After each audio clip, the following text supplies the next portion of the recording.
ભાવનગરમાં નવા ગુરુદ્વારાની સામે જુગાર રમાતો હોવાની બાતમીના આધારે નિલમબાગ પોલીસે રેડ પાડીને જુગાર રમી રહેલા અબ્દુલ રજાક ઇસ્માઇલભાઈ મોમીન, મહેન્દ્રભાઈ જીણાભાઈ પરમાર, રોહિતભાઈ ચંદુભાઈ ચુડાસમા, હરેશભાઈ કિશોરભાઈ સોલંકી, ફેઝલભાઈ સલીમખાન પઠાણ, પરસોત્તમભાઈ મૂરચંદભાઈ જીવનાણી અને ઉમેશભાઈ ભરતભાઈ બારૈયા સહિતના 7 શખ્સોને ગંજીપત્તાના પાના અને રોકડા ₹11,180ના મુદ્દામાલ સાથે ઝડપી લઈ નિલમબાગ પોલીસ સ્ટેશનમાં ગુનો નોંધાવી આગળની કાર્યવાહી હાથ ધરી હતી.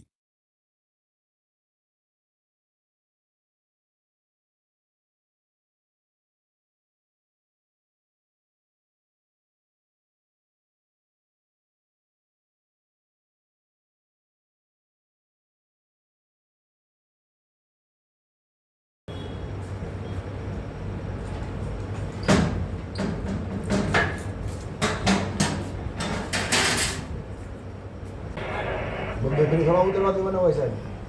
એવું કાંઈ તો ઓલું થોડું કરેલું છે કે હવે બેફેરી વિડીયો ઉતારે.